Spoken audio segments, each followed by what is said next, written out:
One dude commented like early on in the podcast and said, take that stupid hat off. And I was like, bro, no, never. When you go to an FD event, everybody is a fan of drifting. They are loyal to drifting. In Europe, they are loyal to their country. If a driver does really well and still supports their local community, James Dean's a great example of that. That's a part of European drifting that has something right, where those drivers go back home and compete back at home. Hypothetically, 3 of those drivers would have left Ireland, never come back. Ireland wouldn't be nearly as good as it is now.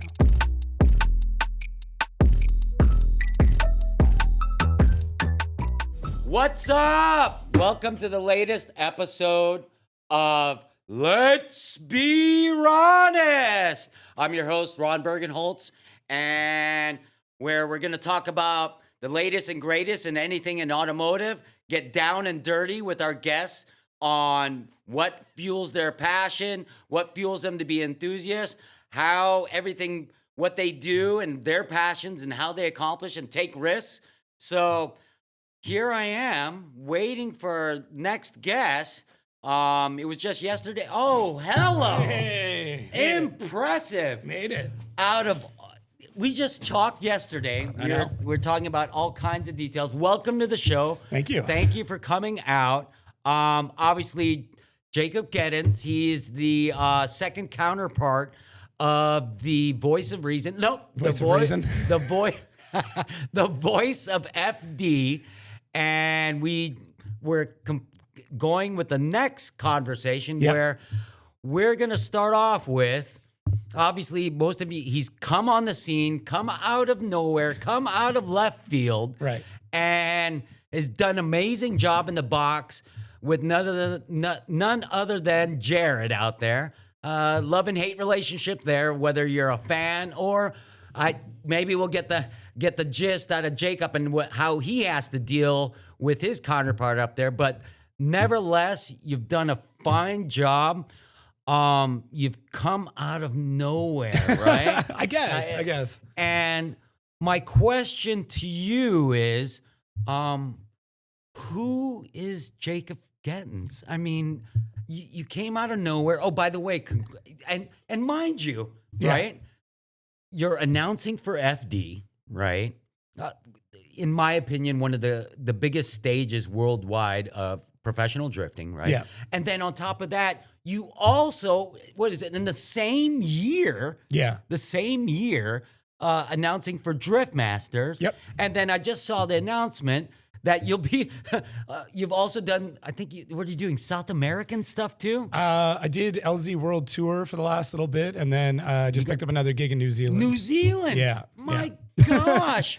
Let's get down to the meat and potatoes, right? And I was looking, obviously now it's about, I know. You asked me this is the part I'm nervous about. Yeah, to be 5 honest million with questions. So I've been I've been doing my CIA research about you. Right. And looking at some of your earlier stuff, I was just like, wow, what are you, a master chef? Looking at some of your previous posts, I was like, damn, I'm getting hungry. What is he, a master chef? I mean, tell me about and then there's some Diesel Miata in there. Yeah. Your early beginnings being an enthusiast, right? And maybe a 5-star chef. I don't know, right? But one thing's for sure, when I did look at it, I was just like, damn, I'm getting hungry now. Should have brought food. I should have brought food. I should have made like some sourdough. I would imagine you're a hell of a cook, huh? Yeah, I think so. What's your background with that? Why am I seeing all those posts about food and you had a chef hat on and stuff like that? Yeah, so I originally went, way back, like I don't know how far back we really want to go here. All the way through public school, I wanted to be an architect. All the way through high school, I wanted to be an engineer. So I took like physics, calculus, advanced functions, all that stuff. Spent like like a stage or something with an architect, and realized like kind of how shitty the job is. Because I thought it was gonna be like, oh, you're on job sites, you're figuring out all these complex like situations, and no, it's none of that. It's like desk work and paperwork and permits. So I got out of that, but the whole time I was doing that, I was working in kitchens. So then I was like, screw it, I'm gonna go to culinary school, which parents were shocked because it's like, oh, I was going to go to some prestigious university for engineering, and now I'm going to go to 1 year of culinary school.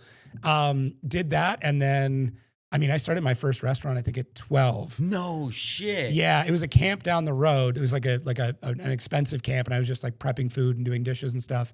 And in Canada, you actually have to be like 13 to work, and I just kept like waiting and be like, oh yeah, I'll get you my number, like my social insurance number. I'll get it to you. And I kind of like pushing it back so I could work there. But yeah, I worked in bars before that. I worked in a bunch of different places. Went to Niagara College for culinary. Graduated through their chef training program, which is basically a way of reducing the amount of time it takes to get your culinary ticket. So if you go to chef training, they cut off like 15,000 hours or some ridiculous amount. And then I ran restaurants in Niagara Falls. I ran restaurants just outside Toronto. Wow. Yeah, and all of this like before I was 21. I ran my first restaurant at 18. Wow. Yeah. And so, fuck. I know. Total side note, right? Our architect, engineer, okay, and said, well, this is kind of boring, right? And culinary school, foodie, I guess, right? And running a restaurant, and then now a worldwide announcer of motorsports. How the fuck does that work? So I was working at a restaurant in Toronto. It ended up getting shut down, a bunch of permitting reasons. It's actually a wild story. But anyways, long story short, they're not allowed to operate business anymore because they didn't file the correct paperwork. So now I need a new job. I'd met a girl online who's now my wife. Oh, wow. And she had moved from about 6 hours away from me to about 45 minutes away, just a little bit further north. So I moved to Barrie, is the name of the city, and started working at a restaurant there. And I moved in with two guys that I kind of knew in high school, but didn't really know that well. Two brothers named Garrett and Clayton. Both massive car fanatics. Oh, wow. So I was a little bit into cars at this point. I was like, spray painting things and, putting cherry bomb glass packs on cars, like really dumb stuff, but like, the first steps of car development, if you will. And then they were really into cars. They got me into actually guests like you've already had, like Taylor Ray, Adam LZ, Rob Dom, Crispy Media, like Mighty Car Mod, stuff like that. Like that was my early beginnings of it. And we started making car content because they're like, dude, you're pretty good on camera. And where that Did you have a car? Yeah, I did. I had a 98 Mazda Protege at the time. Oh, okay. Yeah, I've had a lot of Proteges. And me being good on camera came from I did improv all the way through high school. And even before that, I actually went to an improv camp. And when I was in like grade 7 improv, what is that? Like improv acting. Oh, okay. Like, Wow. Yeah. Okay. So I was doing, I've always been somebody who could talk very freely, like when we had. And it shows. Yeah, it worked out into a career now. This could be a problem. We could be talking forever. This might not be good. They set up a timer just for us. Oh, just thank goodness. All right, go. Yeah, so I was always good at like, you do speeches in school? Yeah. I was always the kid who's like, yeah, let's go. Immediately memorized, go up. I would do some very complex thing, very animated, and always did well on it. My parents were like, you should, maybe do some improv things because that's kind of fun. I was always quick-witted. But architect. But I wanted to be an architect, yeah. So like I never really knew what I wanted to be if I grew up. Like I knew I didn't really want to grow up. I just wanted to do cool shit. So moving with these guys, we started making content. I was pretty good at negotiating brand deals. Once again, because I could talk and I would talk brands and doing stuff. So we worked with a lot of like cool companies early on, like way earlier than we should have. That led into the Diesel Miata, which you alluded to, which basically, to explain that story, I was like, what is the craziest engine we could put in the tiniest, dumbest car? And we're like, what if we did like, at first we wanted to do a 12 BT, like a full, or 6 BT, sorry, a full 12 valve. So like 6-cylinder, full-size Cummins. We ended up going with the 4 BT. In the Miata. We wanted to. Okay. There was no way we could get it to fit. The math didn't math. But a 4 BT, which is a 4-cylinder Miata, or 4-cylinder diesel Cummins that came in like bread trucks, generators, marine engines, things like that, it fit fine. Just very heavy. So we did that. We did that big build. And the YouTube stuff went really, really well. Fast forward, Riley Sexsmith, who used to run in Pro 2, ran an orange BRZ at the time. They were local to me. We were making YouTube content. They needed somebody to make content for them. I said, hey, I'll come out and do it. They said, we can't really pay you, but we'll pay your way if you come out and make content with us. I did that for a season with them. The next season, they're like, oh, we made a deal where I was like, I'll film everything, but I want it to live on my channel. So you don't have to pay for it, but it's going to live on my YouTube channel. Did pretty well. Then they're like, no, now we want to pay you on it to live on our channel. So while I'm doing this, I'm also doing brand deals with them to get them up to speed on stuff. Oh, wait. and get them- What made you decide? Yeah, I know. I'm trying to like make sure we get it all in here. What made you decide? Well, you know what? I love food, but I don't love food that much. Oh, yes. Sorry, good call. My girlfriend at the time got pregnant. That happens. That does happen. It does happen. Can confirm. At the same time, I also started developing a lot of really weird food allergies. Whoa. Super strange. So I'm allergic to basically any fruit that you eat the skin of is the best way to explain it. Wow. So apples, pears, peaches, plums, berries, things like that. Like I'm anaphylactic, like I have an EpiPen in that bag. And it was like in the period of about 3 years, I went from like eating an apple a day to full-blown hives and Wow. yeah, really, really bad. So she got pregnant. I was developing food allergies. I went, probably a good time to leave cooking because there's not a lot of money in it. You know, it's not conducive to raising a family.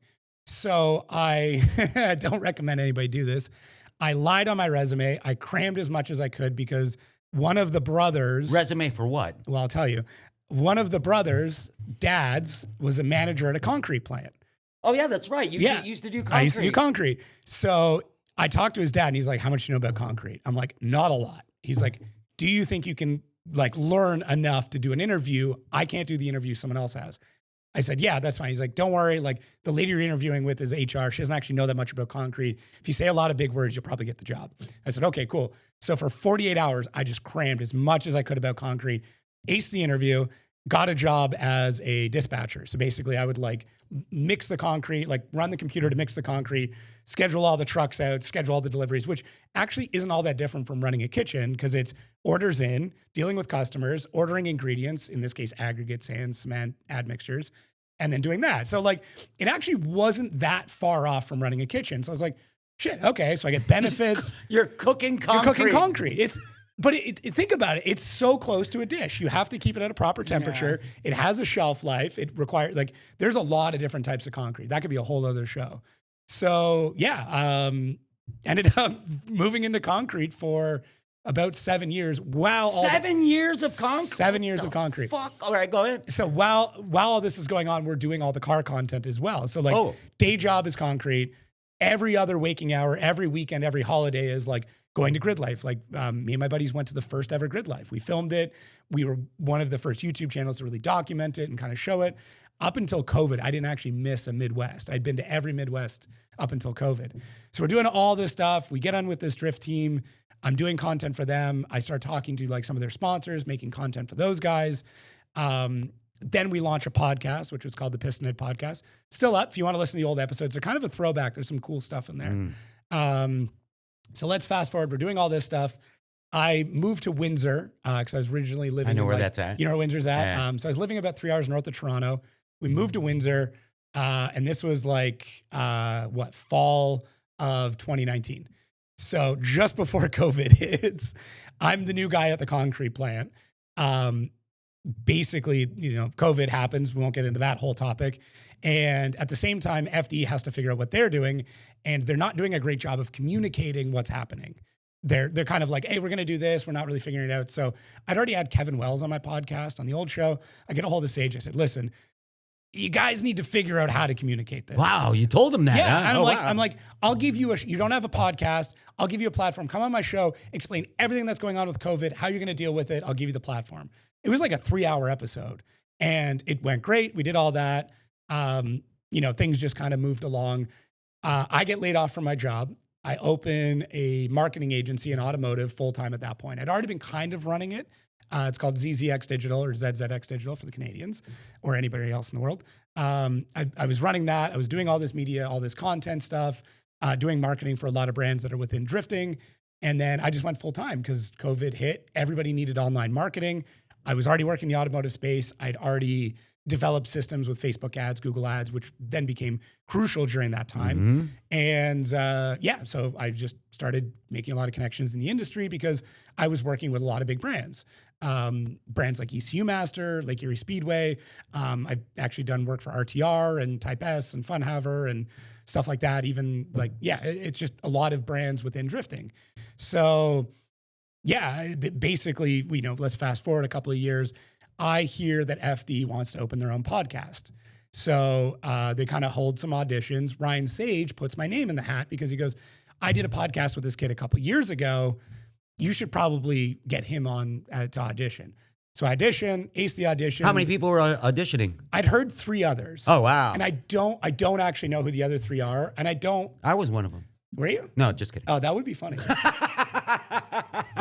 I mean, the only thing in my life I'd beat you at.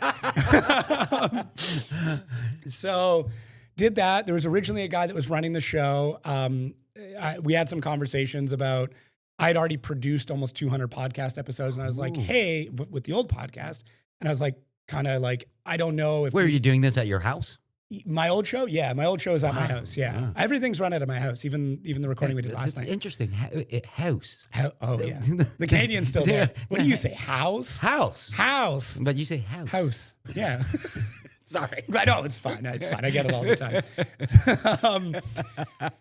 I'm glad you picked up on that. Anyways, so I basically say like, hey, I don't know if we need this other guy in here. I think I can run this whole thing myself. We kind of go through back and forth. I get the contract to do all of it. So I did almost a full year of podcasting, I think, at this point, if I don't get my timelines confused. FDs, right? The Outer Zone, what we name it. 2024. I believe 2023. Really? Okay. 2024 is my first full season. 2023. Okay. No, full season of announcing. Okay. So 2023, we're doing it. Obviously, I do a lot of research for my episode. I've been a huge fan of the sport for over 10 years. And I find out that Jared is going to be late to Utah. He had another event in Detroit, actually.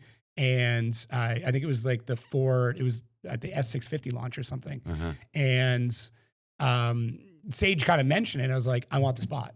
And he's like, well, what do you mean? I'm like, if Jared's not here, I want to jump in the booth.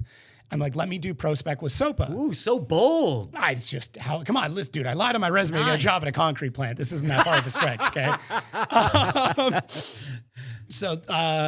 I just like, Jared's going to be late for pro spec. Let me jump in and host with pro spec. And they're like, you sure? And I'm like, and at this point, I skipped a lot, but like, I did some announcing over COVID for an electronic drifting series.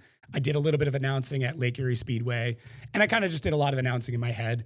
I grew up like watching hockey. My dad always wanted to be an announcer. So like him and I would like kind of do commentary over hockey. Oh, while you're watching the game. Yeah. Like I grew up watching Leafs hockey. It's just being Canadian, as you found out already, the house.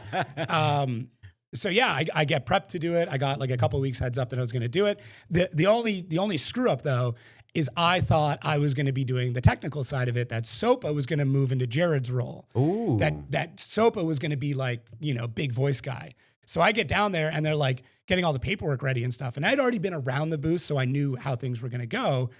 And they're like, okay, so like here's the show opening. I'm like, what are you talking about? They're like, well, you're taking Jared's spot. You're going to do the show opener. You're going to do all the intros. You're going to do all. I'm like, I was not prepped for this. They're like, what did you think you were doing? I'm like, I thought SOPA would like, no. Jared's not here. You're Jared. You're jumping into Jared's spot. You're doing Jared's job for pro spec. And I'm like, oh shit. Cause I'm not the big voice guy. That's not that's not where I feel like I should be. I very much enjoy the nerdy technical. I like that role.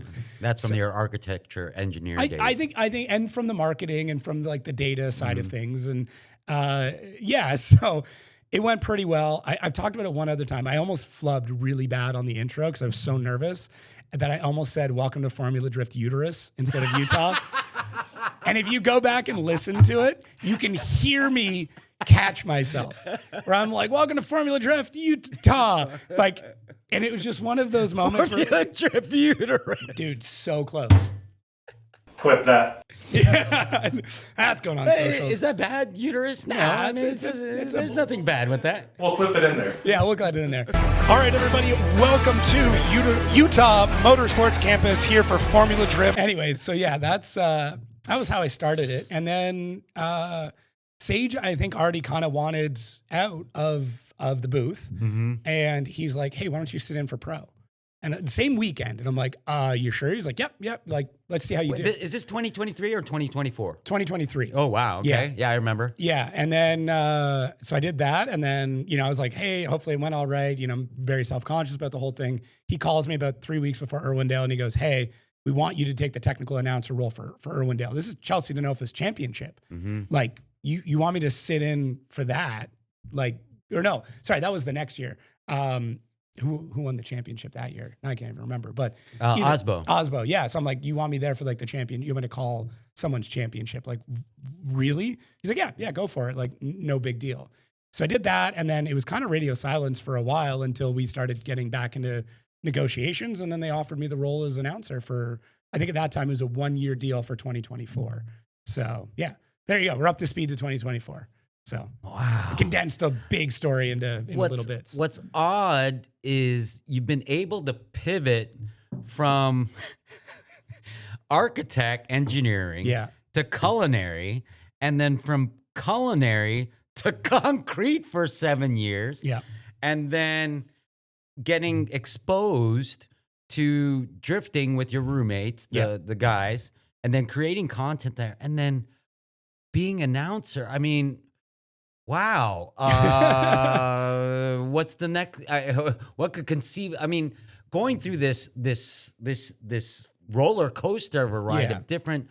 How does that happen? It just I'll try it. I feel like I get to a point where like I wouldn't say like get bored, but like every 5 years I need like some sort of refresh. And I've like moved almost every 5 years on the dot. So it's like in and around that area. But I get to a point with a lot of hobbies where I'm like, I feel like I've gotten as far as I can with a reasonable amount of effort. And sometimes I go to an unreasonable amount of effort and continue to do it. And those are the big things, like culinary. Yeah, things come naturally. Yeah, like concrete. Like I did like concrete. No, I went through a lot of training in concrete. Like I went through like concrete testing license, admixtures licenses, an advanced concrete, like a self-leveling slump testing license. Like I got obsessed with it because I'm like, this is cool. Obsessed with concrete. Dude, listen. It is. Don't get me wrong. Because it is. Yeah. I have a home and I need to do concrete, right? Bro, I will talk you through this. I got you. Thank goodness. I need to get concrete. Yeah. But go on. But yeah, I get very, very obsessed about things, and I need to learn as much as I can about every aspect of it as fast as I can, and just absolutely be enthralled with it. And it's a really good thing at times, and it's also like, I'm sure you know this with like car builds. You've had that where you're like obsessed with the build, and everything else goes away. Friends, family, communications, emails. Because you're focused. Yeah, and then you like wake up what seems like a month later, and you're like, where have I been? And you're like, I've missed 2 birthdays, and like I would do this with different hobbies for years. What's next? I'm really pushing for one of 2 jobs, and they're going to take a while. Well, before you go into that, right? Obviously, you were in the concrete, right? Concrete, and then engineering, chef. But with all this stuff happening as an announcer, right? Yeah. As an announcer, it seems as though this completely different career choice from concrete, right? Is steamrolling. Things are happening worldwide. Yeah. Right? It's been a little crazy. This career choice that you've made, I mean, it's somebody's telling you that this is your calling. Yeah, I guess. I mean, it's been weird. It's happened so fast that like fast. Yeah, and it's funny because I don't know if I've like ever really said it before, but like I spent almost 10 years trying to get like automotive famous with all the with all the content stuff I was doing with Piston Head, with the car. So builds, you already had a heart for automotive. Yeah, I did for a long time, and I tried really hard to be like an automotive YouTuber and all this stuff, and it just never panned out. Like the podcast was really good. It was really big, but it just never panned out. It never became my full-time job. And then it's funny, when I stopped trying is when all these opportunities hit, because I think it just all, the 10 years of everything I put in, the 10 years of all the people I knew finally paid off. And that's what it feels like. And then now it's just been like opportunity. Yeah. And admittedly, I'm saying yes to everything as long as my wife is also saying yes to everything. Like any of these things that have come up, I've like first phone call, hey babe, I'm in Ireland. Dave Egan just pulled me into a shed and is like, we want you to do Drift Masters 2. Are you cool with that? Because like, I don't think it's a good idea. And she's like, no, you're going to march back in that office. You're going to tell them you want the job. Like, oh, bro. She's like, You better go and bring home that money. no, she like bullies me on my career path. Like it's the most like wholesome bullying you can have. She's like, I am so damn proud of you. You're going to do this. Like, that's the bullying I get at home. Okay. Yeah. We're like, Yes. No. Yes, dear. yes, dear. I'm like, well, seriously, like the Dave Egan thing, like I told Dave no. Originally, he's like, hey, we want you to take my job. How did Dave Egan know? Why did he pick you too? Him and I worked together at the LZ World Tour in Canada. So him and I did one event there, and this is what he told me. He's like, we did one event, and it was like within 5 minutes, chemistry, we were off. Like he's like, we just meshed. It was good. And he goes, I know if you can do that with me, you can do that with Ian. And Ian's the other announcer for Drift Masters. So, and then he asked me right before LZ World Tour of Ireland where I was going to work with Ian. So he's like, this is your trial. If this goes well, you say yes, Ian says yes, the job's yours. So like I got offered the job and then basically told, oh, by the way, you have a trial coming up like today. You're going to announce with Ian and if it goes well, it's your gig. Dude, I would imagine with you, with Jacob Gettins getting out on the world stage, right? Yeah. I'm Jared going, why are you taking all my gigs for? Listen, it's a legitimate question. It's a legitimate question. And him and I have had conversations about it. And it's just part of what's going on. I'm sure, I don't think anybody would be super stoked to not be given work, admittedly, right? Yeah. Like I wouldn't be if like, even with my These marketing damn agency, young whippersnappers, damn. yeah, like admittedly, like if another agency, there are other agencies out there, and I hear about them popping up and grabbing work from us, and I'm like, shit, like, and then I find out like, okay, they do this or that, and I'm like, maybe I didn't want to do that, because the other thing too is like, admittedly, Jared's been around for 20 plus years. Yeah. He's going to demand a rate and things that I'm not experienced. I've only got a couple years, and this isn't me undercutting. It's just that. You're not established yet. I have a 10th of the experience he does. Yeah. That I don't demand the same rate. I don't demand the same things. And I shouldn't get the same rate as him, right? Somebody who's been a 2-year mechanic should not be charging what you charge, But right? maybe that 2-year mechanic's really talented. Maybe. But maybe they also got to put in their time. That 2-year mechanic can also be good at concrete. That does not help. Listen, FD's doing like some concrete work right now, and I was immediately mad they didn't talk to me about it first. Oh, really? Yeah. Oh, because they're trying to fill in some spots. Yeah, there's like some stuff going on. I'm like, guys, you could have called me. I could have told you exactly what we need to do here. But dude, you've come by storm. Speaking of Jared, yeah. Were you nervous in any way of the chemistry you'd have with him in the box? Yes and no. How is that dynamic? It's good. Listen, the most fun we have on a weekend is the moment we go to commercial break, because we say some really unhinged shit because we have to listen, you know this, right? You have to keep yourself composed. We can't swear. Oh, we can't say ridiculous stuff. So you have to hold all that in, and it has to come out at some time. Yeah. And the best time for that to happen is the moment we hit mute on the mics. But I was a little nervous because one, dude's a pro. And I was also, he is. I was also replacing Ryan Sage, who is the owner of the company, who replaced Ryan Lontaine, who was, the longest standing judge of your FD. fellow Canadian. Right. Yeah. So I'm standing on the shoulders of giants. But the part that gave me comfort is that I had been listening to Jared for over 10 years. So I already knew him. Sorry about that. Yeah, it's okay. We all did. No, but I already knew him, right? I already knew his mannerisms. I knew what he'd come up with. And I had a little bit of time to prep. So it was still nervous. I'm sure if you go back and listen to that, it is very, Ron is just absolutely murking flies today. There's a pile of them behind the desk. Oh, really?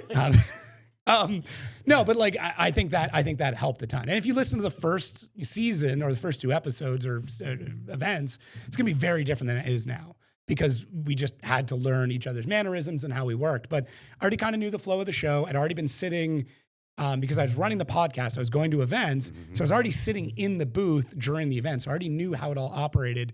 So when the opportunity came up, it was just like, I've literally been here the whole time. I've just been sitting back there not talking. So it really wasn't that bad. And we'd had some time to build some rapport. You know, it's funny, looking at the comments section, and Jared's been at it so long, and he's one of those guys that you love him or hate him, right? And even if you hate him, right, he lives free in your head. Yeah. You know what I mean? Yeah. And seeing the comments when you came out onto the stage, right? Even my brother said, he goes, "Who's that guy, Jacob? He's pretty good." You know what I mean? Did you receive any negativity? A little bit. Oh, really? Yeah. What kind of savage comments did they put down? A little bit in the beginning, but it got worse. Like, it's getting worse. Oh, really? Oh, yeah. Oh, that's actually good. Yeah, Oh, I but think go on. so. I think so. In the beginning, it was just a lot of like, who the hell is he? Like, who does he think he is? He shouldn't, like, what qualifications does he have? Like, all this stuff. Like, that was like the main thing. And then now it's just like, I'm tired of this guy. He's everywhere. I wish he'd just shut up. Like, there was a comment on a podcast that came out yesterday, and it's like, oh, here we go. It's Jacob talking about himself again. I'm like, bro, we're like we're 130 something episodes into this podcast. I'm sorry that every once in a while I talk about myself on my own show. Like, my bad that I'm going to take a minute to talk about myself on my own show. Well, it's your show. Yeah. You know what I mean? So, I mean, it's FD's show. I just host it. But yeah, I mean, I got a little bit then. I've talked about this before. The worst it ever got, and this is my own stupidity, is I opened up in Utah last year. Chelsea DeAnda sat in the booth for a minute. I remember that. Yeah, and I opened up the comments to read like what people thought of Chelsea DeAnda announcing. It turns out they really liked him and hated me. And it was just them being like, boot him, get rid of the beanie kid. He's terrible. Bring in, seriously. And it's like, bring in DeAnda. He knows more. And it like, admittedly, Chelsea DeAnda has forgotten more about car setup than I will ever know. 100%. He is an incredible mind. He knows more about it. And I agree. Yeah, he is an incredible mind. He's an incredible mind. He would be a really good announcer. So would Chris Forsberg. So would so many other people. They would be good announcers. But even for me, Yeah. right, listening and looking from the outside in, not taking in, obviously this is the reason why I'm asking you all this question. Yeah. Who are you, right? You're the concrete guy. Yeah.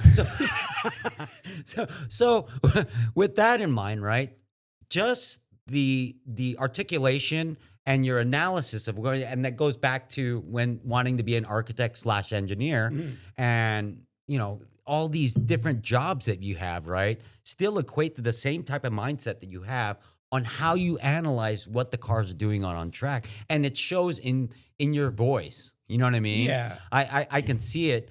Of course, there's going to be a lot of keyboard warriors. It was like, Oh, yeah. get rid of the beanie kid. Yeah. One thing here's a question, Okay. right?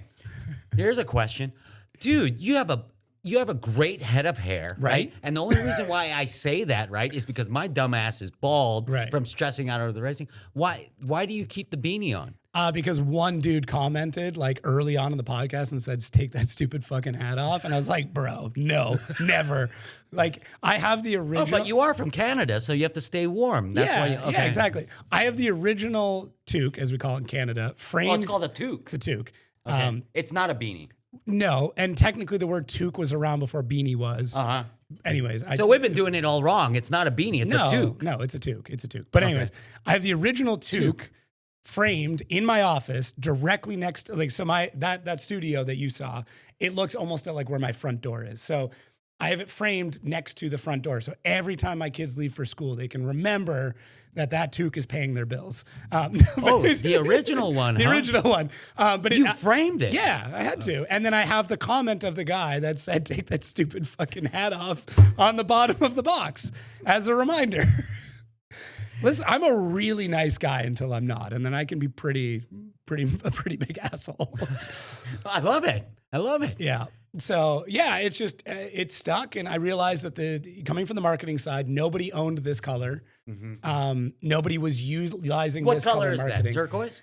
I mean, technically it is a turquoise, and people are like, oh, it's teal, it's seafoam, it's blue, it's green. I'm like, it just tells me who you are when you tell me what color it is, right? Because if somebody comes in and they're like, oh, that reminds me of a Pantone, I'm like, cool, you're an artist. Or if someone's like, oh, that looks like turquoise, I'm like, okay, well, color theory and paint. If someone says it looks like teal, that's different. If someone's like blue or green, I'm like, okay, you're colorblind. So like, I learn a lot about I am people. colorblind, and I still saw turquoise. Yeah. It's just, it just no one owned the color, the space. And I was just like, it immediately invoked a visceral emotion out of somebody.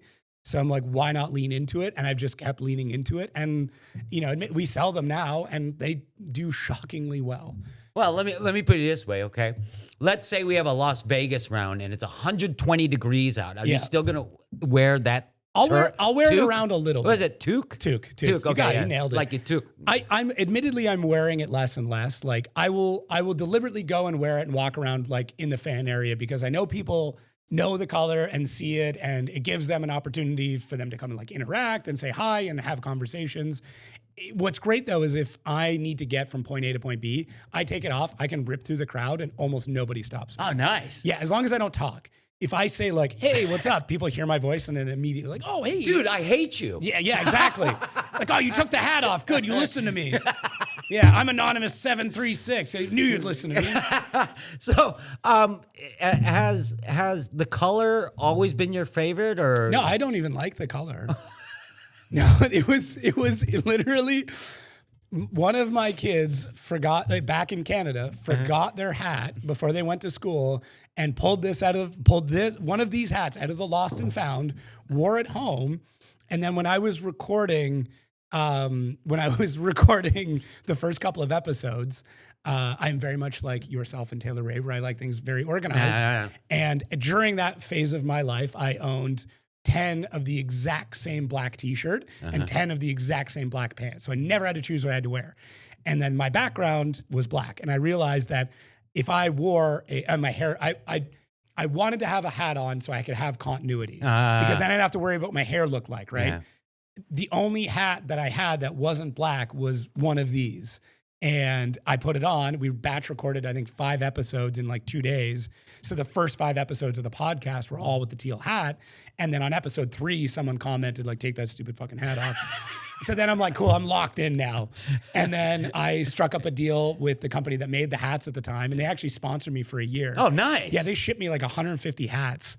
And then I would just hand them out. Hats or toques? Toques. Okay. I mean, a toque is a hat. Yeah. Okay. Yeah. But the correct term is a toque. Yeah, in the same way that is a ball cap. Yeah, this is a ball cap. Yeah, it's a hat, but it is a ball cap. This is a hat, but it is a toque. Well, how do you feel when people say, "Hey, what's with the beanie?" I don't care. I don't really care.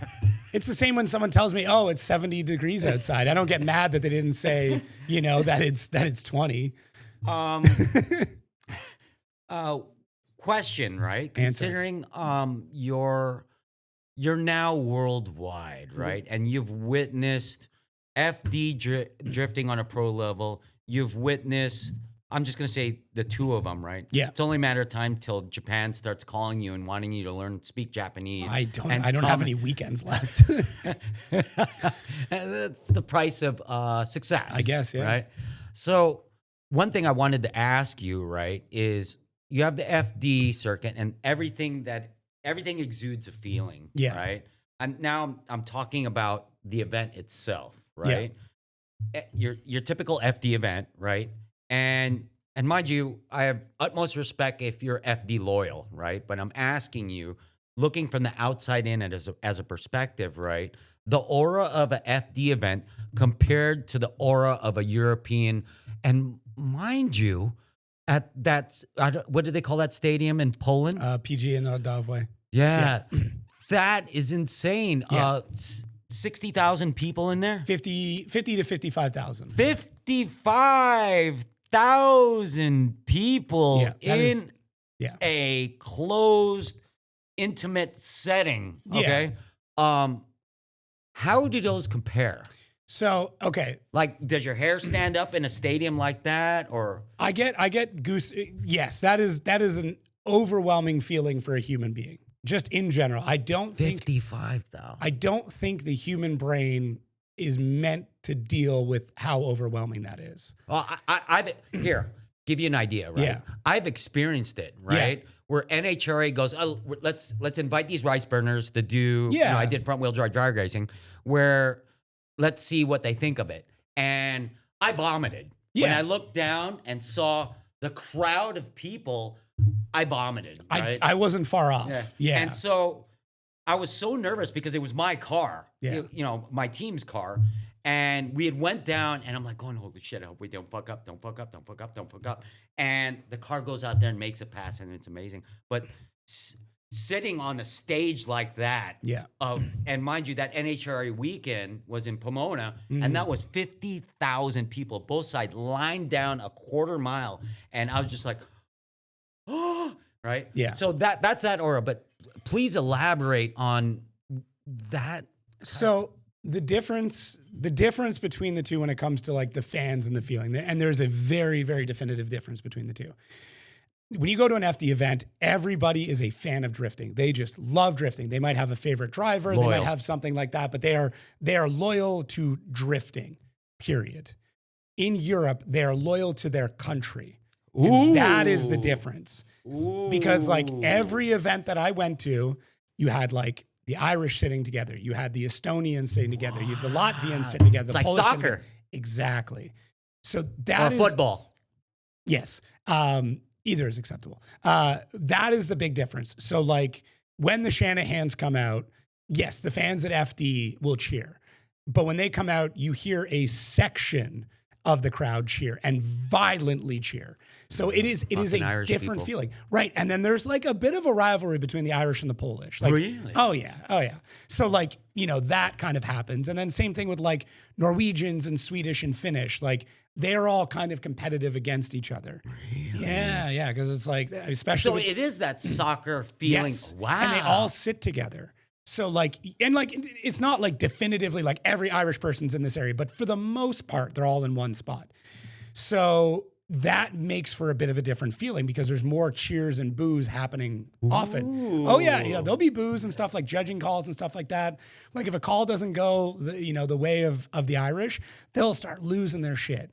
Any fights break out on there? I don't know if there's any fights. There's a lot of yelling though. Oh, really? I don't know if I've seen any fist fights. It might have happened, but I mean, we don't have an Andy Luck that will report back on those things to us. So it might have happened, but that's kind of the biggest difference is like, they're all fans of drifting. They all really love it, but they have such a massive cultural support to their drivers. And that is something I would love to find a way to do better in FD. Oh, agreed. But the hard part is like, we do get Norwegians that come over for Simon and Freddie, right? Like, but it doesn't happen as often. So I would like to see fans get more excited and divided between drivers. Yeah, I agree. I think that would help. I agree, Yeah. 110%. Yeah. I guess in this case, right, they say that the size of Europe in general, right, is basically the size of the United States. Yeah. Right? And in a way, you can go, oh, well, he's from New York. Yeah. Right? Texas, whatever. Yeah. Yeah, And we could do they're the same. fans of that. If anything, right, we talked about it yesterday where I'd love to see it where I'm cheering for the bad guy. Yeah. I'm cheering for the good guy. You know what I mean? Where you have those, so to speak, particular Avengers. Yeah. Right? Yeah. Where they're going to cheer for Thor. They're going to cheer for Iron Man. They're going to cheer for whomever, right? But dude, that'd be hard to emulate because the soccer countries are. It's different. It's different. It's different when it's your country. But you see some of it within like F1, and F1 provides a lot of different ways to divide fans, right? Because you'll have people who are fans of Max Verstappen, but then you'll have Dutch fans, and then you'll have Red Bull fans, right? So all three of them are cheering for the same person, but three different reasons. One, because my wife's a big Max Verstappen fan. Her family's Dutch, so that makes sense. Oh, wow. And she drinks Red Bull, so it all works out. But whereas like for me, I'm Canadian, that does not mean I'm cheering for Lance Stroll. I'm just going to put that out there. Happy he's Canadian, not happy with his performance. I admittedly cheered more for Latifi than I cheered for Lance Stroll. But in in Drift Masters? No, sorry, in F1. No. I've gone F1 drivers. In Drift Masters, I don't have like a favorite or somebody that I'm cheering for. We talked about this before. Like there are certain drivers that I know a bit better, and certain drivers that I really like to see do well because they're kind of an underdog. I'll always cheer for the underdog. Oh, of course. Yeah. That's always the interesting thing. It's just easy too. Yeah. 55,000. What? How many events do they throw a year at Drift Masters? It was supposed to be 7 last year. Italy got canceled that's right. because the Pope died the weekend we were Yeah. supposed to go.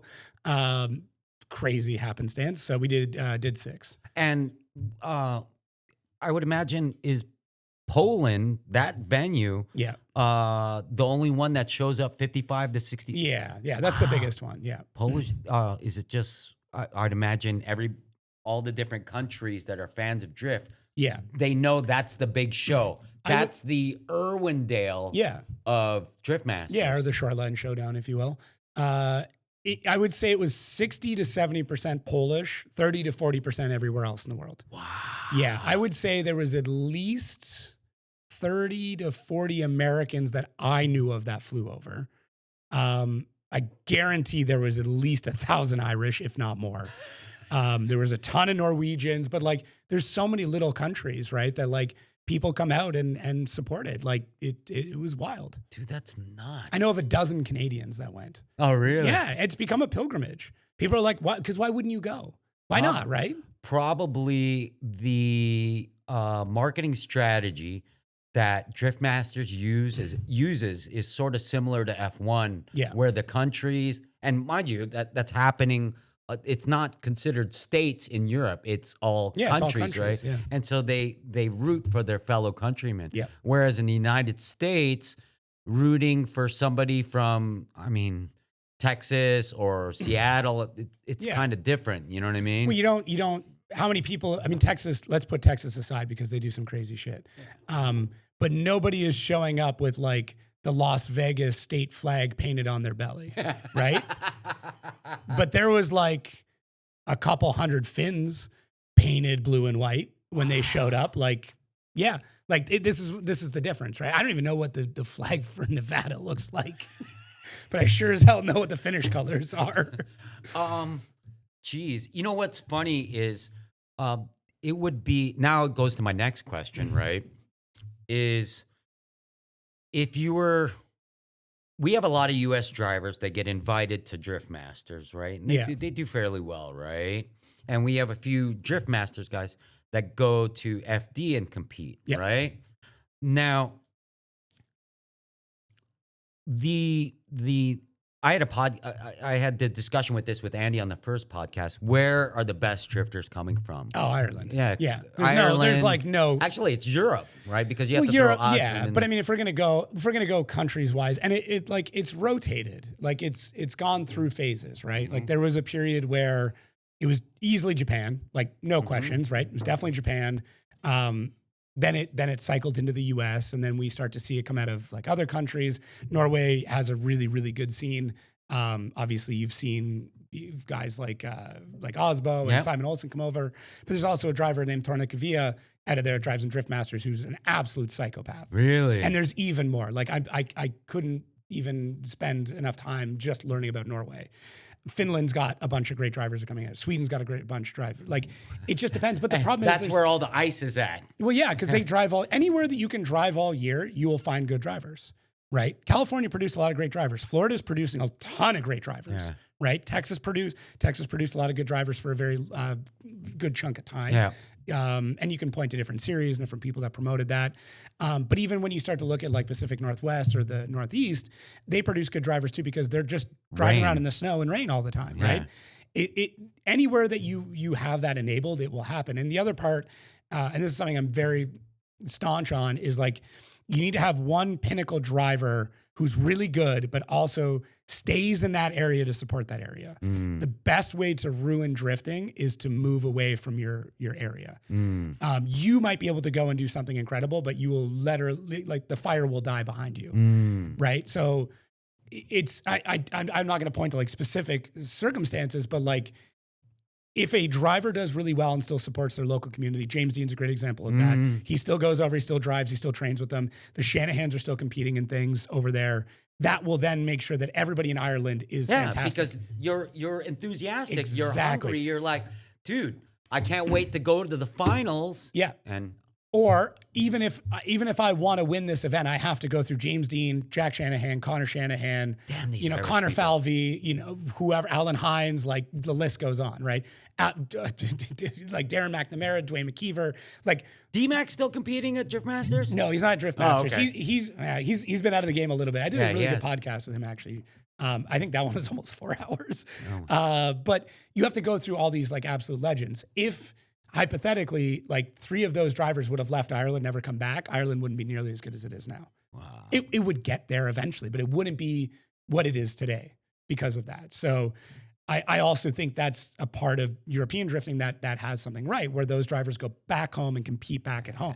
So they're continuing to breed and develop better drivers over and over And again. create the demand and the heroes. Exactly. that- And the series and the sponsors and the highlights and the government and the legislation. Yeah. Because like if you leave, who's going to fight to keep drifting alive in your area? Yeah. Right? Yeah, that's how it is. Even in the United States, the thing I got in an argument about with Andy was in Texas. Yeah. The drifting is so big, and we don't have an event there, and yet that economy. We did. Yeah, we did. But I know the story. And mind you, if Texas were to, and mind you, I'm from Texas, so I have a little bit of some pride, but Texas by itself as an economy Yeah. compared to the rest of the world would be the 6th largest economy. Yeah. You know what I mean? It's oil and gas. Yeah. It's conducive to enthusiasts. Yeah. You know what I mean? Whereas in California, you're getting pulled over for just having a muffler and an air filter in your car. But But I could argue against this. how's that? Well, in a place of repression where free expression of vehicles is suppressed, you need more of an outlet. So because you can't build and drive these cars on the road, you have to go to the track to do stuff. Good point. I Whereas get in it. Florida and Texas, you can kind of do whatever the hell you want. But if you have endemic companies involved, I agree. It doesn't work for the ecosystem because we can't sell product in California because the cops keep outlawing it. You You know what I sell mean? other product. Okay, so wow, dude, I got to go check out that event in Poland. That's Yeah, you should. How nuts is it? I mean, It's good. There's some things I wish they would. I've both events. I have things that I would like to see different, right? And to shamelessly plug, I am going to do a complete video soon as a direct comparison of the 2 events. oh, nice. A head to head. Here's what, like I don't mind like discussing it, laying out a lot of of stuff, course. but like I want to do a very thorough this versus that and explain both sides because they're both drifting. They're both the 2 biggest events, Yeah. 2 biggest series in the world when Worldwide. it comes to drifting, Yeah.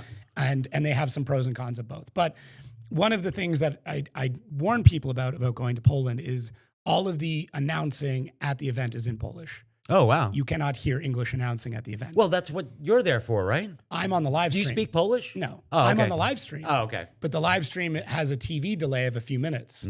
So while you're at the event, you are only hearing Polish, Ah. which I understand. It is a Polish Yeah, event. The majority of the 60s fans are. guys. Yeah, exactly. So something that like I push pretty heavily with Drift Masters, I'm like, can we set up some sort of system where we have like a non-delayed audio feed that like people could tune into on an app or an AM radio? Like you could buy Where you're commenting. in English. and you are at the event with headphones in and you can listen to it. But we could do the same thing with FD in Spanish and grow the Spanish audience more, right? Ooh. Why not? Why not do that in Florida? Why not do that in California? Yeah. Why not do that anywhere? Like there's, let's not just, talk about the southern states. There are people who speak Spanish all over America. Why don't we It's do funny that? thing you say that. NBA and NFL have taken it that next level. Yeah. Where they have people reserve seats to comment on the game in like 7, 8, 10 different languages. Hockey, because the there we go. Indian population in Canada is Oh, so it's big. huge. It's massive. Yeah, That- especially in Niagara Falls. I mean, dude, all over. And now you can watch hockey in Punjabi. Oh, wow. And on CBC, on our national broadcast, they have a Punjabi language station, and it is wildly popular. And it now means that people that have come over from the Middle East, from Pakistan, India, Afghanistan, wherever, And blowing up NHL. yeah, they are now NHL enthusiasts. So like, why not find other ways that we can do that and bring more people in? So and this is my critique to both of those. Like, let's find a way to be more inclusive and get more people into the sport by opening it to another language. Crowd energy. Crowd energy in that In that stadium? stadium. Yeah, it's and wild. Compared to, let's say, a road Atlanta. Similar in like the rowdiness of it. There was a driver on the podcast that talked about this, that any event where the fans can see each other tends to be the best. Oh, where there's fans on either side. So think drag racing, right? You have fans on either side. If you had only one bank of fans, they have nobody to vibe off of, right? Yeah. There are exceptions to that, like a Seattle, but Seattle, the fans kind of wrap, right? So you can still see everybody. But like places like New Jersey, it gets wild. You know what's funny thing you mentioned that, right? Yeah. When we used to drag race at New Jersey, right? Now we've raced all around the country. We raced in Seattle, California twice, Las Vegas, Virginia, Florida, what name it, right? Yeah. New Jersey, tri-state area fans. Yeah. They're fucking nuts. They're hard right? people, man. Yeah. Yeah. They They got to deal with snow. That's Yeah. what it is. They make hard people. So the fans, right, would either love you or hate you, Yeah. right? And they would boo you off the track in New Jersey. I love that energy. Every time we'd go to the Northeast to go drag racing, whether it be in Atco, New Jersey, Englishtown, New Jersey, the fans were just brutally nuts. Well, it's similar to like a Boston and New York and they're New facing Jersey. each other. Yeah, Funny thing yeah. you mentioned that. I think any venue where the fans can face each other will automatically do better because you can. There's an energy there. You can feel the sound coming off them. That Exactly. energy. Yeah. Exactly. You can play off them. If they're getting excited, you're getting more excited. It's like you and a friend when you get in like a laughing fit. Yeah. Where like you're laughing, they're laughing, and you just keep going until like you're in pain. It's a domino effect. Yeah. It just builds. The same thing with a good crowd. I can't. Well, I wanna mind say you, Rome told me that. I think it was Rome. But Englishtown, they're facing each other, right? Yeah. And those stands got to fit at least 30,000 people, and Yeah. it's pretty close to being full. But damn, 60,000 people in Poland. Yeah. We're drivers. One thing, right? That we got caught off base on was right. European drivers, FD drivers, right? Yeah. Let's say you take. Now I'm going to go back to the Red Bull days of 2008 when Red Bull threw it on the docks of Long Beach. Right. That was an epic event. We need to right? bring that back. Yeah. 100%. So let's say you're to take the top 16 out of Drift Masters and the top 16 out of FD, right? And you chuck them on Iceland, right? Let's just say No, that'd be cool. I like where you're going with this. right. Out of that 32, right? What percentage of the top 16 would be European? What percent? What do you think? The hard part is we share so many drivers already. So do we exclude James Dean, Jack Shanahan, Connor Shanahan? Yeah, of course. Okay, so They're not U.S. drivers. They're all considered European. European drivers. Okay. But like a Frederick Osbo is considered an American driver. No, he's from Norway. Okay. All right. So it's strictly drivers from America. Born and bred. Got it. Learned okay. drifting so in not Europe. FD Drift Masters drivers. You want American or North American, let's say. Yeah. Like Tom Chelsea Lemay to be there. Denofa. Okay. But we're Matt going all Field. time. Yeah, all time, right? I think it'd be a dead split. I honestly think it'd be a dead split. Really? Oh, no, really here, do. no. Current. Current? Throw Chelsea Denofa out of the picture. In fact, no. You throw him in and ask him to come out of retirement. I think he'd do it for that. I think he would do it. Okay, for that. so now you got this global war on Iceland. Yeah. What's that look like? I still think it would be pretty close. I think European would have a slight lean because of James, Jack, Connor, Freddie, right? Like we're naming that, and then you have to put Odi Bakshi's in there as well. Of course, yeah, Latvia. Right. So then looking at He's Latvian, right? Or Lithuanian? Lithuanian, sorry. Yeah. Sorry, Odi. Aramis Bakshi's. What does that mean? That's his name. That's his real name. Wow. Yeah. Because what's that? That's Matt Field, Adam LZ, Chelsea Denofa. Then we've got to like take out any other driver. So Manoa isn't competing. Yeah, he's Japan. Right. So we just don't have that big of a roster. That's really what it comes down to. Wow. You would actually probably have a tough time picking out that top 16. That would explain why that Polish stadium is fucking packed. Yeah, I mean, it's also a spectacle. And listen, I would guarantee you, here's the biggest thing that like I don't think we talk about when it comes to that stadium. Renting a stadium in Poland and renting a stadium in LA have two extraordinarily different costs. Like, think about this. Like, what do you think it costs to rent a stadium in Poland versus a stadium in Los Angeles? It would be much more affordable In Poland. And considering, I guess Peter Wysick has a lot of influence. For the country of Poland. Well, his dad is one of the richest people in Poland. There you go. Yeah, So yeah. he can call up the owner of that stadium and go, hey, man. You know, okay. But I'm sure like Andy Luck could make some contacts and find somebody, right? Yeah. But I think the pure economical cost, like a great example is this, like when we did the final round of Drift Masters, we stayed in a absolutely ridiculously nice hotel.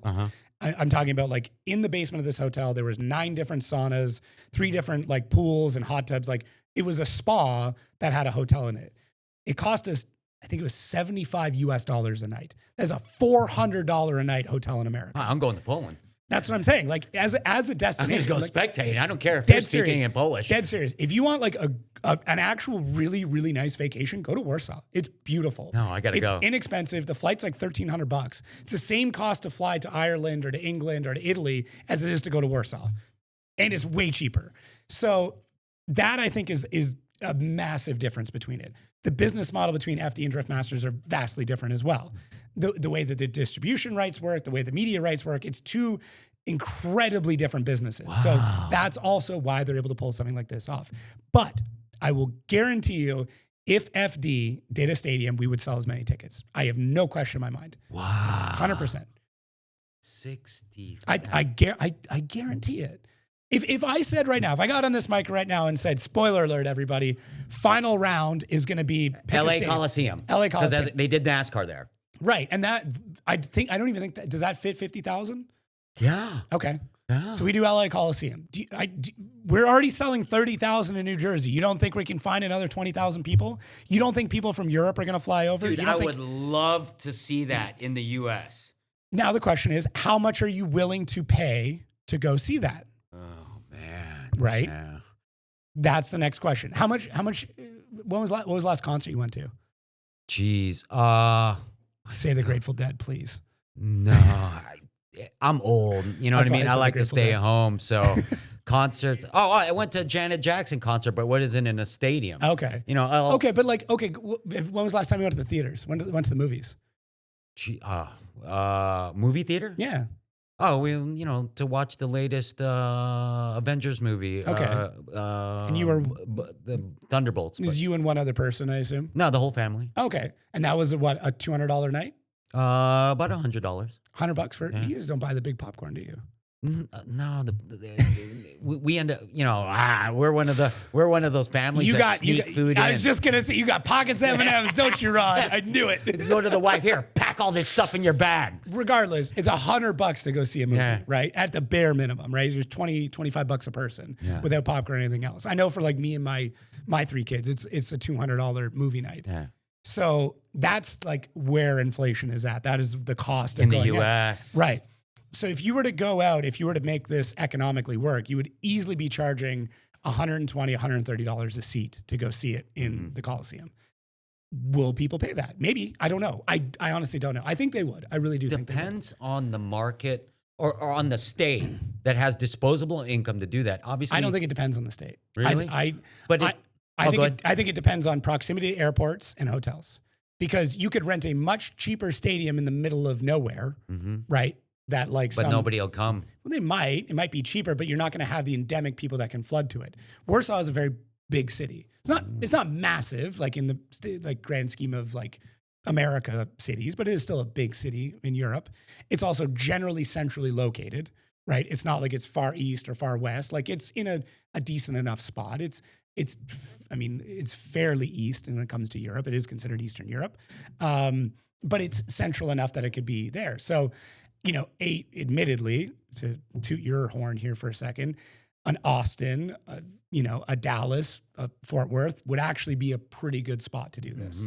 I don't think a Los Angeles would be, because the cost would be so high. I think a Florida wouldn't be too bad, specifically because of the taxation rules, and they make all their money off of that. There's a few other states that I think could handle it, but it all depends. It's got to be a hub airport.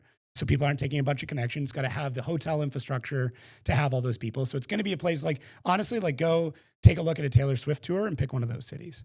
That's because they've done the homework for us. You're fitting 55, 60,000 people in it. The infrastructure is there. People are willing to travel to those locations. You know what's funny? Why I'm bringing this up, right? And I've always, when I saw the pictures of Poland, I was like, what on earth, right?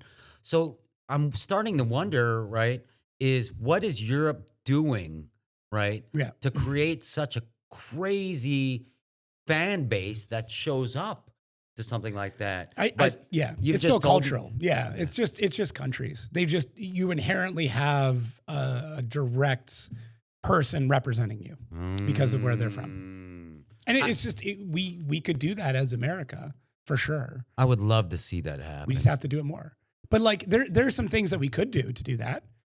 So like an interesting thing that Drift Masters did a couple years ago is like the country flag was on the roof of every car. So you knew exactly where they're from. No questions asked. You could just tune in for the first time. Be like, that guy's from Finland. I'm rooting for that guy. So we could do that.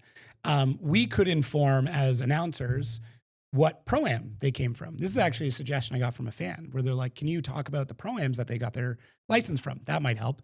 Talk a bit more about where they come from or where they live. Those things could help as well. Yeah, good example. Dylan Hughes. Yeah. Right? His fan base in the Northwest is nuts. When they announce it, this is obviously Travis Reeder's gone, but when they announce Dylan Hughes, they're like, our boy. Yeah. You know what I mean? But he's in Cali now. Yeah, but they still root for him because that's where his roots are. Yeah, exactly. But I was just like, wow. We could work on it. It's going to be tough because like we have to divide the fan base is how we have to do it. Yeah, which is good and bad. I'm curious to see if FD is thinking about where to throw. Well, there's already rumors, right, that we're going to get a whole host of new venues for next year. Yeah, you know what I mean. I don't know, when does this podcast come out, Ron? The funny thing is, it's going to be post. It's going to be post this past week. Well, I know, but I don't know if the announcement's happening this weekend. I got some word that it might not be happening. It'll be at SEMA, most likely, Yeah. right? And it'll be at SEMA. And I'm just curious. We could ask our producer here. When does this podcast come out? Oh, it'll definitely be post SEMA? Yeah, most likely. It'd be great if it was. You might need to edit this. Okay, and I know, right? We both know. Okay. Editor note, you may have to cut this part out. Okay, so the two, do you know the locations? No, I just know it. Okay. Well, maybe I can't talk about it. Yeah. Well, either way, what I do know is that New Jersey's getting pressure. Yes. Right? There's nothing concrete because all the millionaires and billionaires want to shut that thing down and grab that land so that way nobody has to live in New York and they can go to. They want to put in a bunch of affordable housing and stuff too. And I've heard a few things that are going on through the government and stuff like that. New Jersey's very volatile right now. Yeah. So there's probably a good probability that Englishtown's going to go away. Utah is, no matter how much I love the track, is not been able to be receptive over there, right? I think it's been good, but it hasn't been great. It hasn't been great. It's been, the fans have shown up, everything else, but I think there's just change of ownership. Volatile, I think is a good way of putting it as well. There's just not enough stability and there's not enough growth to justify it. So I would project, probably a Las Vegas round, destination event. Go, if you follow the 400 drift circuit, you go there and at the same time lose your ass at the slots or the tables or whatever, right? It could be good, yeah. Yeah. Obviously we already have 2 Long Beach rounds. I've heard Indianapolis. Indianapolis is a good one too. Even I would imagine North Carolina. Could be. You know what I mean? They've been doing a lot of testing at that track. Here's the thing. To have an FD round, you need within an hour to an airport, Atlanta kind of excluding due to traffic, so with LA. You need to have enough hotels to support everybody. You need to have enough parking to hold pro and pro spec. So the paddock has to be huge. And you need to have a good enough internet infrastructure to be able to house all of it. Everything else we can build. Plus a motorsports fan base. That's why Indianapolis would make sense. I think Indianapolis, every track there is equipped. So it doesn't matter where you go in Indianapolis. We could do a street race there and it would be fine. Yeah. Same thing with Las Vegas. Yeah. I still think if New Jersey goes, I would like to see us go back to Erie. I don't think we gave Erie enough of a shot. Erie was interesting. It was a bowl. The setup was good as far as viewership, where you saw the whole track. I interviewed a lot of fans at that event to get a pulse on it. Yeah. People drove, they didn't mind driving 4 to 6 hours to go to that event. You have Detroit, Chicago, Buffalo, Canada. Tri-state New York area. All there. The two things that happened with Erie that didn't work out is the internet infrastructure was not good. Mm-hmm. That's been corrected. And there wasn't enough paved area to paddock everybody. Yeah, I remember. And I don't think they could fit pro spec. So as a pro only round, they could do it if they paved more of the paddock. But I think that would be a, hey, FD, tell us you're coming, we'll pave it. But I don't know. Yeah. But I would love to see FD pull off a Poland style event. Yeah, I would too. Everything would have to go right. That's the biggest thing. Like it could easily happen. It's just everything has to be right. And it just has to make sense. But I think it would be, I don't think it'll happen next year. It'll be the year after if it's going to happen. And I would like to see a top 16, top 8 from Drift Masters, top 8 from FD. I would love to see somebody like Red Bull, right? Red Bull throw a worldwide round. Yeah. You know what I mean? One round like they did on the docks of Long Beach, and have all the who's who, the best from Japan, the best from Australia, the best from Europe, right? The best and throw them all in a mosh pit and see who rules the world. That was supposed to be the FIA Drifting Cup. Yeah. And it just didn't happen. It's still going on, but it just became the I European saw that. Drifting Cup. They've been promoting that. Are you announcing for them too? No, I'm not. I asked to, but didn't get the contract. Oh wow. And the same Where's reason. that occurring? That was at Bikoniki. That was at Riga. So another Drift Masters. Did that happen already? Yeah. Oh, 2 weeks ago. Wow. Yeah. I didn't hear about it. Yeah, it's all good. How was it? Did you know anything? Yeah, I watched it. It was good. Nick Knack won. Nicholas Bertrands, who's out of Latvia, another driver that like. Did we have any American drivers there? Nope.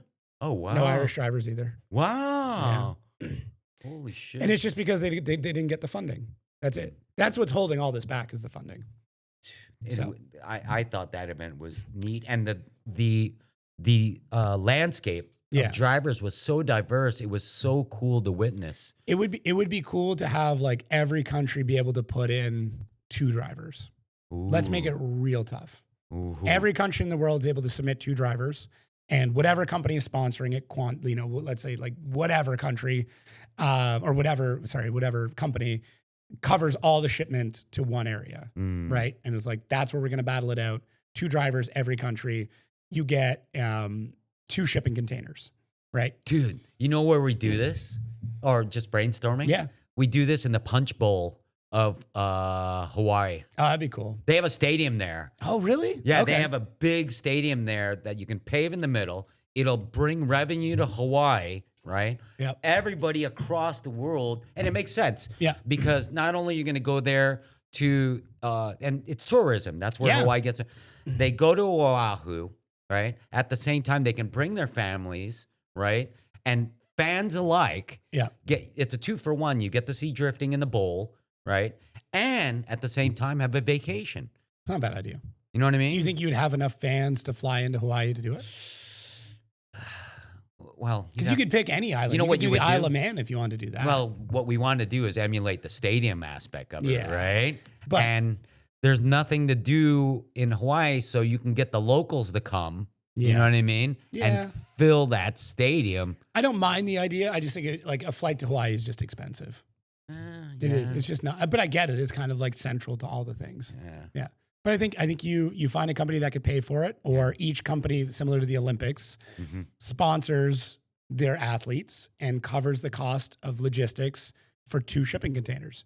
That's what you get. That's part of the rules. You get a shipping container to fit a car and whatever you can fit in it, and that's it. And then your team flies in. That way you can ship your car. You do it in the middle of the winter, so we can do it, in the off season. I would love to see like New Zealand, Australia, something like that. Yeah. See all the best of the best. And I think you could do it in Sydney. Ooh. Yeah. There's enough of Australian drift, there's enough Australian drift fans to make it work.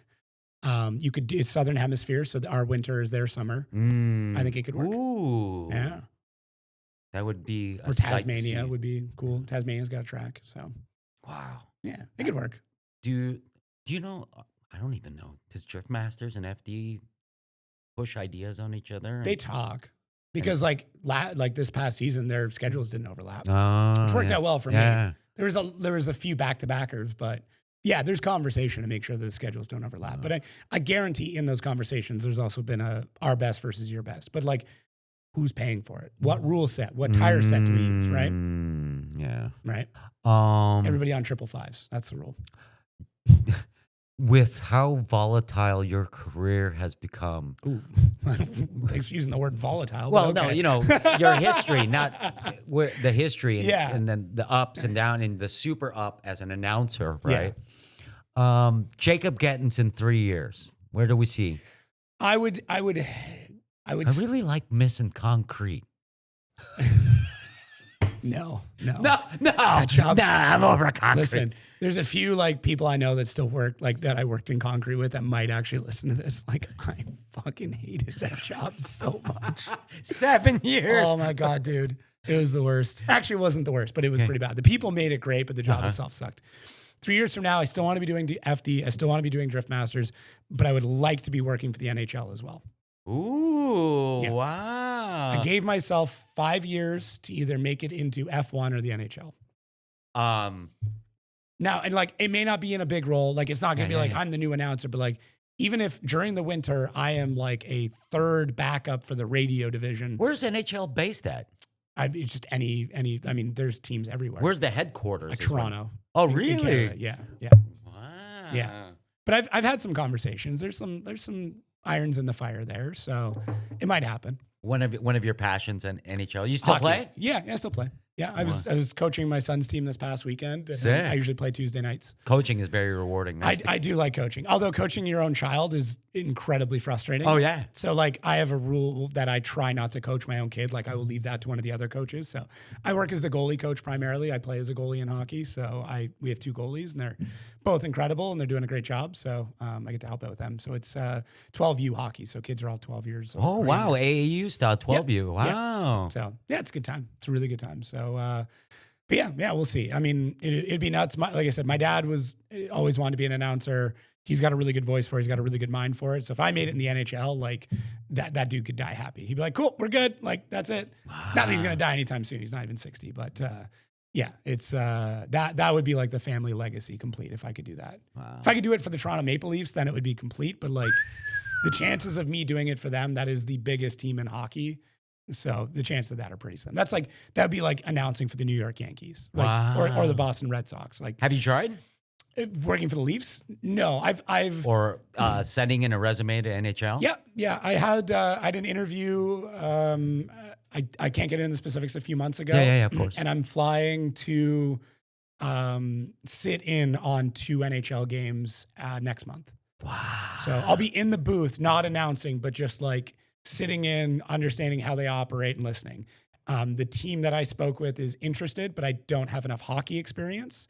Like they obviously saw what I was doing in drifting. They saw how quick I got picked up. They're like, there's obviously something going on that you're good at your job. So, keep us in the loop, but like we need somebody who's announced hockey. So they've helped me find work in hockey for this season a little bit. And they're pushing to get me in a AHL team. So like one below the NHL to work as an announcer there. Wow. So that might be next year. But like the FD season and the drifting season and the hockey season barely overlap. Oh, like a wow. couple of weeks. That's it. So in theory, I could do it. All right, well, We'll see. I don't know. It's a huge, it would be massive. I know I'm not qualified. I have a lot of work to do, but like same thing with the concrete, same thing with the announcing. Like there's been plenty of times where I'm not qualified to do what I'm doing and I just get obsessive about it. I push, I learn. I see it happening. Yeah, it could. It definitely could. There's a real possibility of it. And like, I'll know more in November. Like after those 2 games. I think the took would have to disappear. The took would have to disappear if you're There'd be an announcing. homage. It would be like in like a lapel pocket or something like that. It'd be like a little teal like lapel or something. Hi, I'm your host, Jacob Gettins, and we have some teams today in the NHL. Yeah, it'd be crazy. So I've been learning. I've been watching all of Have this. you been practicing at home? Yeah. Oh, really? This is not. So when you watch a game, you're announcing while you're mostly in my head. but Oh, yeah. okay. The biggest thing is the recognition of the numbers, because like there's no teleprompter that tells you the players' names. Mm-hmm. You're just looking at jersey numbers. You need to know who they are. So this is not a team that I would have watched traditionally, like not at all. So I've watched every single one of their games this season. I went back and rewatched a lot of their games last season. I've kept up on all their news. Like my goal is to go into that game knowing as much as the pro announcer who's in there with me. That's my goal. Well, I would imagine you're watching games nonstop. Yeah. I like my entire, I don't watch TV. I don't watch movies. I don't watch series. Like I didn't watch Ed Gein. But you do watch NHL. I watch hockey and I watch drifting. Those are the two things. And F1. Those are basically all that I'm watching. And then when I'm listening to books and things like that, whether it's like autobiographies on NHL players, on racing stuff. There's no drifters that have written an autobiography that I know of, but if there was, I'd listen to those. Should happen. I would really like Tanner Fest to write a book. Yeah. Yeah, I think it's time. I think he could. Vaughn could probably do it too. You know what's funny is I've never thought about bringing on guests that are retired. Why not? Like imagine talking to like, I don't know, Reese Millen is a good one, right? Yeah. And how much dominance he exerted at the very early years. I had Sam Humanhead on the show. Oh, really? Yeah, a couple months ago. It was really good. It was really I have He's from Sweden, right? No. I can't remember where he's from. Is he from Norway? No, he's got to be from Sweden. Might be. Oh. Might be Sweden. Anyways, that's killing me that I don't know. But I have 2 other retired drivers that are on my list. But I've had a couple of retired drivers on. So actually more than 2. 3 or 4 now that I think. So since this is who's your bet to win Long Beach weekend? This will come out after, so this will be interesting. Yeah, I know that's why it makes it interesting. Yeah, I think man, I hate to say it. I think Manoa's going to win it. Really? I don't know why I say I hate to say that, because I don't hate to say it. I really want him to. He's put in an immense amount of time in the simulator. I think Andy Haitley will break top 8. Really? Really do. Why is that? Because he has put in an absurd amount of time in the simulator. Whoa. Yes. Yeah. I think How did you get this information? It's public. Oh, really? Okay. Yeah, you just jump on Assetto Corsa. You can see who's in lobbies. You can jump on Discord. You can see who's in lobbies. I know who he's driving with. Yeah. To go with what Jacob is saying, I've seen him every single night on the sim. Andy Haitley? Oh, he really He's on the he public wants to server break playing it. with anybody and everybody. Yeah, he's driving with everybody. So I know he's been driving an immense amount. Simon Olsen's put in a decent amount of laps, not as much as maybe he probably could or should or whatever. But I know Manoa has. I know Andy Haitley has. I'm trying to think of who else. There's been 1 or 2 other drivers I've seen in there a bunch. But yeah, it's the drivers who put in the time on the sim that'll do well. Just it's a brand new track. So yeah. As long as we don't depart too far from the sim setup, which based on the photos I saw from today, we haven't, they'll do well. But I think James will be, if I had to pick my top 4, I think it'll be Manoa. Let's go Manoa, Matt Fields, second. Third, let's do something crazy. Brandon Sorensen. This is a Nitto podcast. And let's go. Fourth will be James Dean. Yeah, I think He's just good no matter what. there could be a strong possibility that when you're chasing it, you're chasing the championship, you're in that type of fire. I'm not saying that he's going to lose the fire for Long Beach, but he knows he's locked in. Yeah, and I didn't put Adam LZ in there. I don't know. We'll see. Because like Adam, the other part, like we haven't even like really talked about that much. We posted about it a couple times. Like, dude, the battle's for second and third. Like it's tight. Like Osbo, Dean, Manoa, or sorry, not Dean. Osbo, Field, Manoa, LZ can all win second or third. I feel so bad for Osbo. He's got to deal. Novak is a bad man. I know. And mind you, he got eliminated by Novak in Utah. And then the way the ladder worked out, I got Novak again. That's how it goes. But Osbo does well under pressure.